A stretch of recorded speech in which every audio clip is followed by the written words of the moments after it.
जय हिंद साथियों, मैं अभिषेक शर्मा। आज मैं आईएएस बर्ड जो आपका चैनल है, इस पर मैं आज आपको यानी कि यूपी टेट का एक्सपोज करने वाला हूं कि जो यूपी टेट में आए हुए जितने भी प्रश्न है, सारे के सारे प्रश्न पढ़ाए हुए ही आए हैं और आप लोग इन प्रश्नों को एक एक समझने का प्रयास करें और अपने उत्तर को भी आप जांचें। तो आप लोग यानी कि जो भी पेपर दे करके आए, आप अपने पेपर को अपने हाथ में रखें और टिक लगाते चले जाए, ठीक है। और जितने भी लोग मेरे से पढ़ चुके हैं ऑफलाइन या ऑनलाइन, तो उन सभी लोगों को पता होगा कि ये जो मैंने ईबीएस का आईएएस बर्ड के नाम से एक ईबीएस नोट्स लॉन्च किया हुआ था, तो उसमें भी सारे 30 में 300 प्रश्न पूरे फंसे हुए हैं। तो आप किसी भी प्रश्न को लेकर के इधर उधर नहीं जाएं, बाकी जिसमें भी आपको डाउट हो तो कमेंट सेक्शन में आप नीचे लिखें। चलिए यहाँ पर समझने का प्रयास करें। जैसे कि यहाँ पर जैसे पहला प्रश्न आया हुआ था, देखिए मैं आपका प्रश्न अपने यहाँ से पढ़ता जाऊंगा और यहाँ पर लिखा भी है, तो आपको ज्यादा कोई दिक्कत नहीं आने वाली है, ठीक है। आइए समझने का प्रयास करें। पहला प्रश्न लिखा है यहाँ पर है WWF, ठीक है।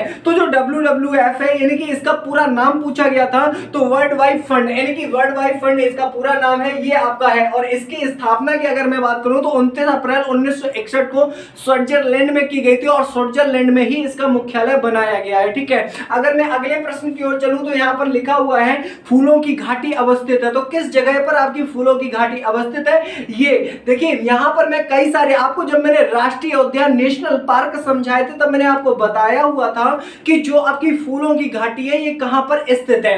तो ये उत्तराखंड में स्थित है आपकी फूलों की घाटी, उत्तराखंड, यानी कि इसका जो ऑप्शन हो जाएगा ये उत्तराखंड हो जाएगा। और यहाँ पर लगभग 300 प्रकार के फूलों की प्रजातियां भी पाई जाती है। देखिए उत्तराखंड में बहुत सारे राष्ट्रीय उद्यान है आपके, अभी जैसे नए इनके नाम भी बदले गए हैं। तो यहाँ पर अभी आप इतना ही याद रखिए कि फूलों की घाटी कहां पर स्थित है, तो उत्तराखंड में।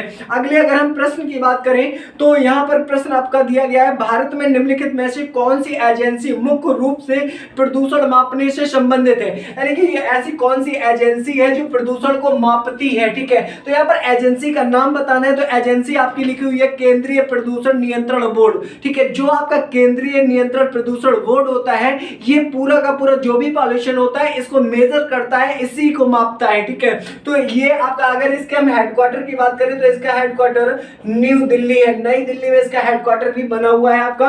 और यहाँ पर देखिए एक क्वेश्चन और आया हुआ था एनजीटी का, तो ये नेशनल ग्रीन ट्रिब्यूनल होता है, इसका स्थापना सन 2010 में किया गया था, ठीक है। आगे प्रश्न की ओर बढ़ते हैं। अगला प्रश्न लिखा है भैया, कोटोपैक्सी एक जागृत ज्वालामुखी है, अवस्थित है, यानी कि किस जगह पर कोटोपैक्सी ज्वालामुखी आपकी स्थित है। और यह एक जागृत यानी कि एक्टिव वोल्केनोस है, ये किस जगह पर है, ये यहाँ पर पूरी की पूरी रेंज का नाम बताया गया, ठीक है। तो देखिए रेंज का नाम मैं आपको लिखवा चुका हूं, ऑलरेडी आपको बताया हुआ था, ये एंडीज पर्वत पर स्थित है। किस पर है, एंडीज पर्वत पर, एंडीज पर्वत पर स्थित है। और एंडीज पर्वत जो है आपका, यह दुनिया का सबसे लंबा पर्वत है। अगर दुनिया का दूसरे सबसे लंबे पर्वत की बात करें तो रॉकी पर्वत है, और दुनिया के तीसरे सबसे लंबे पर्वत की अगर हम बात करना चाहें तो आपका प्यारा हिमालय है, ठीक है। तो हिमालय दुनिया का तीसरा सबसे लंबा पर्वत है।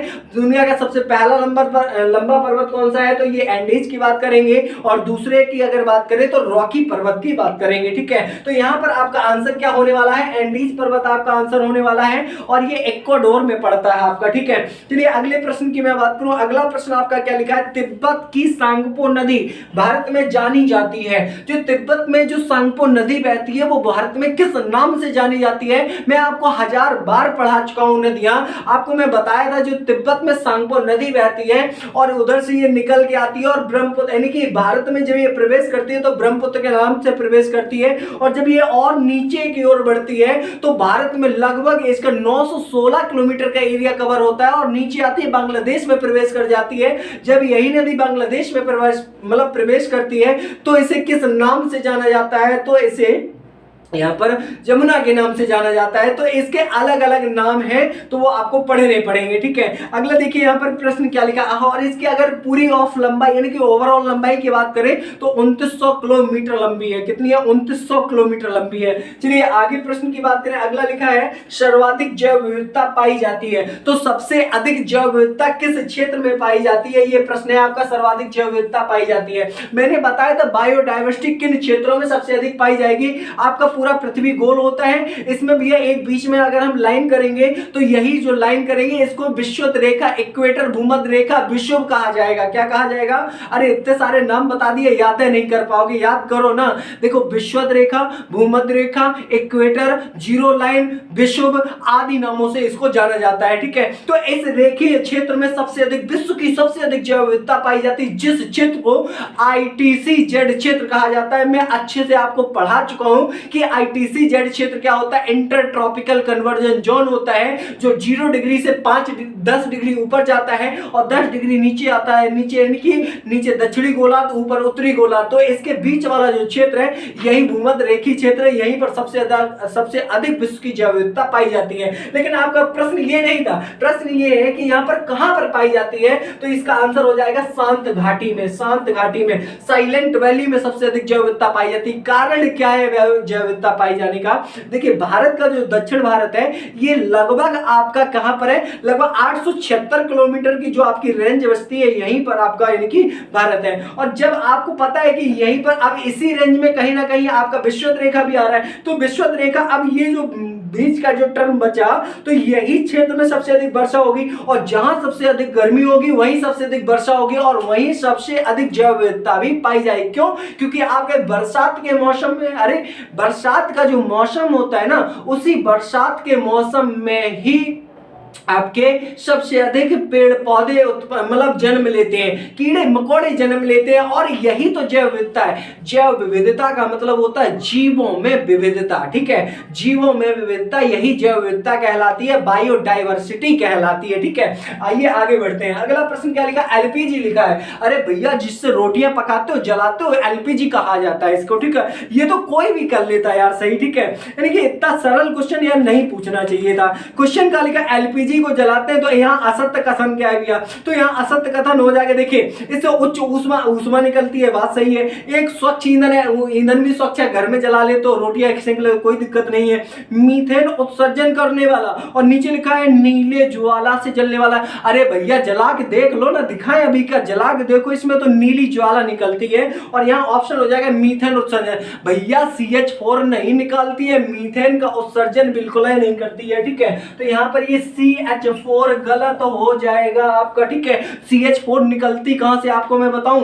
पशु होते हैं ना, पशु जानवर, तुम नहीं, पशु जानवर होते हैं ना भैया, ये आप भी जानवर हैं लेकिन आप सोशल एनिमल है। ठीक है, वो जानवर की बात करें जो आपके यानी कि जैसे भैंसी ऐसी होती है ना, उसकी बात करें। तो जब वो चुगाली करते हैं, तो चुगाली करते रहते हैं, उनके मुंह से निकलता फैना। क्या निकलता भैया? फैना। उसी फैने में क्या पाई जाती है? CH4 पाई जाती है। धान की खेती करते हो ना, धान की खेती, पानी पहले रहते हो खेत में, बहुत ज्यादा पानी लगा देते हो। एक समय क्या आता है, जब फसल को काटते हो तो पानी देना बंद कर दे तो जमीन फटने लगती है। जब जमीन फटती है तो उससे क्या निकलता है? CH4 निकलता है। क्या निकलता है? CH4। इसी को मीथेन कहा जाता है, इसी को नेचुरल गैस कहा जाता है, इसी को और क्या कहा जाता है अब नहीं बताएंगे, अब आप बताएंगे और क्या कहा जाता है। ठीक है, तो यहाँ पर LPG हो गया, लिक्विड पेट्रोलियम गैस। ठीक है, इसको आप घरों में यूज करते हैं। ठीक है, अगले प्रश्न की ओर बढ़े। हमारा 8वां प्रश्न का लिखा भैया, हाँ 8वां लिखा भैया, कुछ लिखा है। ठीक है, देखो क्या लिखा है, पारिस्थितिकी तंत्र के घटक हैं। तो पारिस्थितिकी तंत्र के घटक कौन कौन से हैं? ठीक है, मैं आपको बताया था पारिस्थितिकी तंत्र के घटक होते हैं, जैसे भी आपको अबायोटिक यानी कि बायोटिक कंपोनेंट, अबायोटिक कंपोनेंट यानी कि जैविक घटक और अजैविक घटक होते हैं। ठीक है,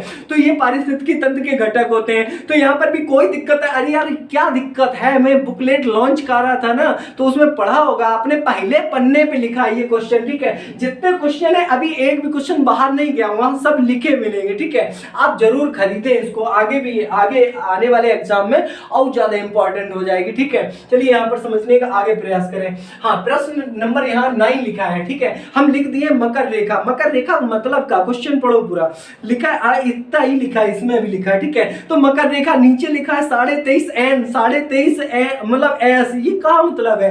अरे भैया मकर रेखा, मकर रेखा जैसे आपने ये पृथ्वी बनाया, ये आपने भूमध्य रेखा, इसके ऊपर करक, इसके नीचे मकर, ये 23.5 उत्तरीय अक्षांश 23.5 दक्षिणी अक्षांश हो गया, ठीक है। बस इसी को पूछ रहा है, इसी को पूछ रहा है, इसी को पूछ रहा है। तो इसको क्या करेंगे 23.5 दक्षिणी, दक्षिणी बोले तो एस, एस बोले तो साउथ, ठीक है। तो यहाँ पर 23.5 साउथ हो जाएगा, ठीक है। आया समझ में ना भैया, ठीक है। अगला प्रश्न क्या लिखा है, इकोसिस्टम। इकोसिस्टम शब्द का प्रयोग सर्वप्रथम किसके द्वारा किया गया? तो एजी टांसला आया था ना। कौन आया था भैया? एजी टांसला आया था, ठीक है। इकोसिस्टम को लेकर कौन आया था? एजी टांसले आए थे। टांसला नहीं है भैया, टांसले हैं, ठीक है। और यह 1935 में आए थे इकोसिस्टम, ठीक है। इसके बाद इकोलॉजी और आया था। क्या आया था भैया? इकोलॉजी। तो ये अर्नेस्ट हैकल लेकर के आए थे। कौन? अर्नेस्ट हैकल लेकर के आए थे, ठीक है। और इसी को मतलब पहले नाम किसने दिया था? Rater, rater. कौन भैया? रेटर, रेटर ने नाम दिया था। दिया गया, ऑप्शन भी दिया गया, ठीक है। तो यहाँ पर आपका जो सही आंसर हो जाएगा एजी टांसले सही आंसर हो जाएगा इसका, ठीक है। अगला क्वेश्चन नंबर 11 लिखा है, ध्रुव तारा कहा जाता है? तो ध्रुव तारा सब जानते हैं, पहले भैया कुछ हुआ नहीं करता था दिशाएं नापने के लिए, तो लोग ध्रुव तारा इनकी देख लेते, अरे इधर है तो इनकी ध्रुव तारा। अब वो ध्रुव तारा है किधर? उत्तर दिशा में होता है, उत्तर दिशा में। कौन सी दिशा में? उत्तर दिशा में। आजकल तो आपकी कंपास ये सब चीजें आ गई हैं, पहले नहीं हुआ करते थे, तो लोग ध्रुव तारे का ही प्रयोग करके, प्रयोग उसको देख करके मतलब उसी दिशा में जाया करते थे, ठीक है। तो ये ध्रुव तारा उत्तर दिशा, उत्तर दिशा, ठीक है। अगला प्रश्न क्या लिखा है, भारत में प्रोजेक्ट टाइगर। अरे यार देखो जाके उसमें लिखा है, क्वेश्चन लिखा है, पूरा लिखा है, ये भी लिखा है, ये भी लिखा है, ये सबरे क्वेश्चन लिखे हैं, कहीं से भी बाहर नहीं गया, एक भी प्रश्न बाहर नहीं है, ठीक है।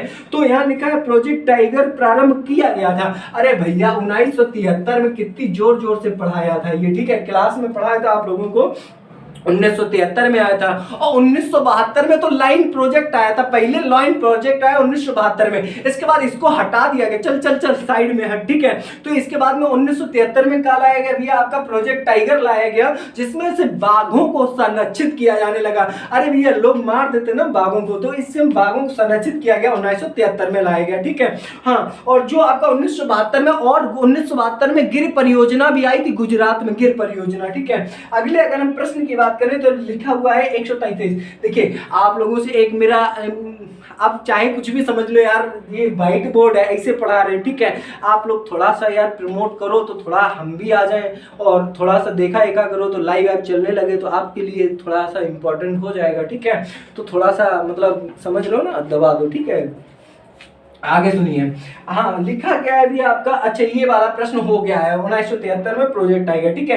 अगला लिखा है भैया कान्हा राष्ट्रीय उद्यान भारत के किस राज्य में स्थित है? तो यानी कि ये मध्य प्रदेश हो जाएगा। इसका आंसर भैया एमपी हो जाएगा, एमपी मामा, ठीक है, एमपी हो जाएगा, ठीक है। ये एमपी याद रखिए, ठीक है। एमपी में ये आपका कान्हा राष्ट्रीय उद्यान। अरे राष्ट्रीय उद्यान इतने बताए, सब याद होने चाहिए, एक एक फंसा है, वहां से क्वेश्चन आए। और ये भी आप ये ध्यान रखें, मास्टर वह दो प्रश्न फांस देता है और उसी में उला फिरता है, और मतलब जितनी कोचिंग मंडी होती है वो उल उल के बताता है यार हमारा पढ़ा हुआ फंस गया। ऐसा नहीं है, यहाँ पढ़ाया हुआ पूरा फंसा है, ठीक है। तो आप पढ़ें उससे जहाँ पूरा फंसे, एक दो उलने से कुछ नहीं होता है, तो आप ये ध्यान रखें, ठीक है। तो पढ़ें उससे जो बेस्ट हो आपके लिए, ठीक है। चलिए यहाँ पर आगे समझने का प्रयास करें। क्वेश्चन नंबर 14 क्या लिखा है? क्वेश्चन नंबर देखिए भैया 14 दे रखा है, लखनऊ लिखा है, लखनऊ समझौता 1916 लिखा हुआ है, ठीक है। अब ये किससे संबंधित है पूछा गया था? अरे बताए, नरम दल गरम दल, ठीक है, नरम दल गरम दल से संबंधित है। अगला प्रश्न देखिए जंगली गधा लिखा है, ठीक है। समझ रहे ना क्या लिखा है? जंगली गधा लिखा है। जंगली गधा कहाँ के फेमस है? अरे गधे फेमस है यार, सुंदर गधे पाए जाते हैं, सुंदर गधे। कैसे गधे भैया? सुंदर गधे।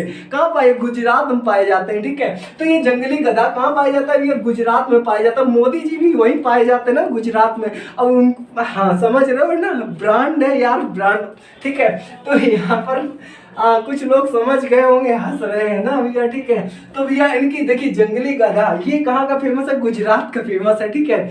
आगे देखो प्रश्न देखो, हाँ मतलब हंसो मत, प्रश्न देखो भैया, ठीक है।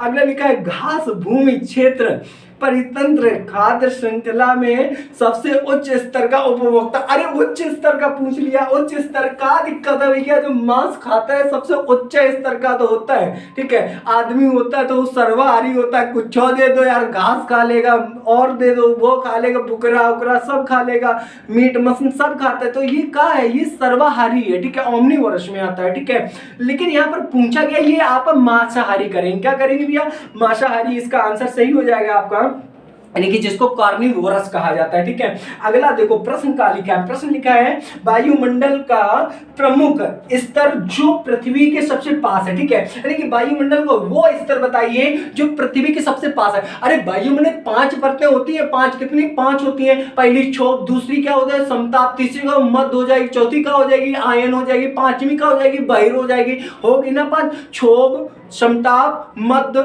आयन, बहिर, ठीक है। अरे 5 परतें होती है, सब पहली पूछिए पहली, तो ये क्षोभ मंडल, क्षोभ जो होता है पहला होता है, ये पहली परत होती है, ठीक है। यहीं से सारी क्या होती है आकाशीय घटनाएं होती हैं, जैसे पानी का बजना नहीं, पानी का बरसना, बिजली का तड़कना, ठीक है। बिजली बजती है ना, बिजली तड़कती है, ये सब मौसमी घटनाएं जितनी भी होती है ये सब कहां हो जाती है क्षोभ मंडल में। इसके बाद अगर हम बात करें रेडियो एक्टिव जो भी तरंगे होते हैं, ये सब आपका जो चल रहा है ना, ये फोन से देख रहे हो ना, कनेक्टिविटी देख रहे हो, ये सब आपका आयन मंडल से होता है जाकर के, ठीक है। और समताप मंडल में एरोप्लेन उड़ाए जाते हैं, समताप मंडल में क्या होता है भैया एरोप्लेन उड़ाए जाते हैं आपके, ठीक है। लाइक शेयर सब्सक्राइब करना ना भूलना भैया, ठीक है। सभी लोग करो अभी करो, ठीक है, अभी करो, ठीक है। आगे देखो प्रश्न को पढ़ो, प्रश्न क्या लिखा है, प्रश्न अच्छा ये हो गया, प्रश्न लिखा है जैव विविधता अधिनियम, अच्छा अधिनियम पूछ लिया कितना, यानी कि सरल क्वेश्चन आ गया, ठीक है। भारतीय संसद ने जैव विविधता अधिनियम कब पारित किया, तो 11 दिसंबर सन 2000 को अरे सीधा सीधा यार सब लिखा है, बता रहे सब लिखा पढ़ाया है, ठीक है भैया। यानी कि जैव विविधता अधिनियम जो आपका 2000 में आया था और पूरी डेट दी गई 11 दिसंबर को आया था, ठीक है। अगला प्रश्न क्या लिखा है भैया, अगला प्रश्न लिखा है निम्नलिखित में से कौन सी, अगला प्रश्न लिखा है भैया निम्नलिखित में से कौन सी कृषि करने की प्रक्रिया पर्यावरण संरक्षण में है, तो जैविक, कौन सी भैया जैविक खेती। अरे भैया जैविक खेती करते हैं ना, जैविक खेती मतलब क्या है पता है आपको, सिक्किम में जैविक खेती के लिए प्रसिद्ध है। जैविक खेती करेंगे पर्यावरण बचेगा हम लोगों का, जैविक खेती बायो फर्टिलाइजर्स का प्रयोग करेंगे, गोबर डालेंगे, खाद डालेंगे, ठीक है। तो इन सब की खेती करेंगे जैविक खेती, ठीक है। तो इसी प्रकार से अभी आगे प्रश्न और बता रहे हैं, आगे प्रश्न समझिए। आगे देखिए अगला प्रश्न यहाँ पर क्या लिखा हुआ, अगला प्रश्न यहाँ पर लिखा हुआ है आपका अम्लीय वर्षा। ये एसिड रेन को अम्लीय वर्षा कहते हैं भैया। अम्लीय वर्षा के कारण ही आपका प्यारा प्यारा ताजमहल कैसा पड़ने लगा है भैया, पीला पीला पड़ने लगा है, ठीक है। तो ये पीला पीला काहे पड़ने लगा है, क्योंकि अम्लीय वर्षा होती है। ये जो अम्लीय वर्षा देखिए भैया, आज थोड़ा सा हाँ मैं आपके लिए वीडियो बना रहा हूँ, आप यहाँ देख पा रहे होंगे उंगली मेरी थोड़ा सा इसमें लग गया है, चोट लग गई है। चोट क्या लग गई है, आज मेरा भी एक्चुअली एग्जाम था और थोड़ा सा मतलब एक्सीडेंट टाइप का हो गया है, उसको एक्सीडेंट नहीं कह सकते इतना बड़ा, थोड़ा सा। अब एक्सीडेंट के नाम से लोग डर जाते हैं यार कितना बड़ा हो सकता है, नहीं थोड़ा सा था, गाड़ी फिसल गई तो हो गया, कोई दिक्कत नहीं है, ठीक है। यहाँ पर देखिए अम्लीय वर्षा, ठीक है, क्या कहेंगे अम्लीय वर्षा, ठीक है। तो जो अम्लीय वर्षा है ये सल्फ्यूरिक एसिड से होती है, किससे होती है भैया, सल्फ्यूरिक एसिड से, सल्फ्यूरिक एसिड से ये आपकी अम्लीय वर्षा होती है। और अगला प्रश्न क्या लिखा है भैया, यानी कि कार्बन डेंटिंग, ठीक है। तो कार्बन डेंटिंग अरे करता क्या है, तो कार्बन डेंटिंग विधि से भैया यानी कि देखिए यहाँ पर मैं पूरा पढ़ देता हूँ, कार्बन डेंटिंग संदर्भित करता है तो प्राचीन स्थलों में मौजूद हड्डियों या सामग्रियों के आयु मापन से, ठीक है, इनके उनकी आयु माप लेते हैं। अरे लोग कहते हैं ना ये इतने पुराने साल कंकाल मिला, अरे कोई आदमी दबा दिया जाता है कहीं ये 5 साल पुराने, कैसे पता चला 5 साल पुराना, यही डेंटिंग कार्बन डेंटिंग विधि से पता चला, ठीक है। अगला लिखा है भैया संविधान सभा में राष्ट्रीय गान कब अपनाया गया। ये जो राष्ट्रीय गान है भैया, देखिए राष्ट्रीय गान आपको मैं बता दूं, राष्ट्रीय गान बड़ा है या राष्ट्रीय गीत बड़ा है, बताओ क्या बड़ा है, बताओ बताओ बताओ कमेंट में बताओ। अरे नहीं बता पाओगे, हम बता रहे ना। तो राष्ट्रगान बड़ा है और न ही राष्ट्रगीत बड़ा है, दोनों एक दूसरे के समतुल्य है, बराबर है, दोनों को दर्जा बराबर दिया गया, ठीक है। तो राष्ट्रगान कब अपनाया गया, 24 जनवरी 1950, ठीक है, 24 जनवरी 1950 को अपनाया गया इसे, ठीक है। और राष्ट्रगीत को भी इसी समय अपनाया गया था भैया, 24 जनवरी 1950 को ही अपनाया गया था, ठीक है। अगला देखिए 23 नंबर क्या लिखा है, बायो मैग्निफिकेशन लिखा है। तो इसका सीधा से लिखो यार, समय के साथ उक्त यानी कि विषैले पदार्थ की बढ़ती सांद्रता, इसको बायो मैग्निफिकेशन कहा जाता है, ठीक है। अगला प्रश्न लिखा है भी आपका जैव मंडल के अजैविक, अरे अजैविक घटक पूछ रहा है। देखिए जैविक घटक का जैसे भैया आपका प्रोटीन, कवक, मृदा, ये सब जैविक हो गए। अजैविक घटक का हो गया भैया जब फास्फोरस का, भैया फास्फोरस ये अजैविक घटक है, ठीक है। तो यहाँ पर फास्फोरस आपका आंसर होना था, फास्फोरस, ठीक है। इसका आंसर क्या होना था भैया? फास्फोरस होना था। ठीक है। अगला देखिए क्या लिखा है, ग्रीन पीस इंटरनेशनल। क्या लिखा है भैया? Green peas international. तो इसका जो आपका यानी कि मुख्यालय है ये एम्स्टर्डम में। कहां पर है भैया? एम्स्टर्डम में इसका मुख्यालय। ये सीधा सीधा आंसर आपको करना था। और हाँ, मैंने जहां पर आपके पूरे पूरे हेडक्वार्टर्स लिखवाए वहां पर ये डिक्टो लिखा हुआ है यार, भैया पढ़ो जाके उस बुकलेट को। ठीक है। हाँ, जिसको अगर लेनी है तो हमारे इस नंबर पे संपर्क करें 8577994148। ठीक है। इस नंबर पे आप एक मैसेज डाल करके उस बुक को आप परचेज कर सकते हैं, उस बुक को ले सकते हैं। ठीक है, आपको मिल जाएगी आराम से। ठीक है। अगला देखिए क्या लिखा है, अगला क्वेश्चन लिखा है भैया आपका, आर्सेनिक द्वारा जल प्रदूषण। अरे भैया आर्सेनिक होता है ना, होता है। ठीक है, इसके द्वारा जल प्रदूषण होता है। ठीक है।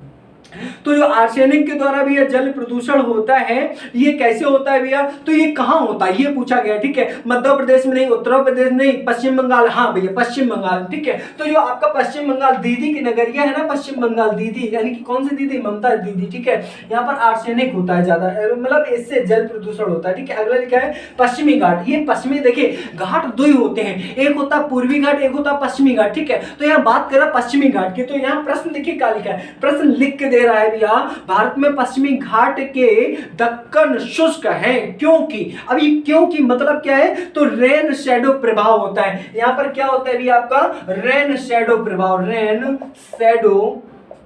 रेन शैडो प्रभाव होता है, रेन शैडो इफेक्ट होता है। तो यहां पर इसका यही आंसर सही हो जाएगा आपका। ठीक है। अगला देखो प्रश्न का लिखा वन्य जीव सुरक्षा अधिनियम कब पारित किया गया? 1972 में किया गया था। कितने बार समझोगे यार, 1972 में किया गया था। ठीक है। अगला प्रश्न लिखा है भैया वायुमंडल की ऊपरी सीमा का लिखा है। देखो प्रश्न हम बता रहे हैं, वायुमंडल की ऊपरी सीमा प्रति इकाई क्षेत्र में प्राप्त करने वाली यानी कि क्या होता है ये? तो ये सौर स्थिरांक होता है। क्या होता है भैया? सौर स्थिरांक, स्थिरांक। ठीक है, ये सौर स्थिरांक होता है। ठीक है। अगला प्रश्न देखिए क्या लिखा है, किस देश के संविधान से मौलिक कर्तव्य लिए गए? अरे सीधा सीधा यार आंसर ठोको, यूएसएसआर। ये इसको रूस सोवियत संघ कहा जाता था। 1991 में टूट गया। कब टूट गया भैया? 1991 में टूटा। तो 15 देशों में टूटा। कैसे टूटा?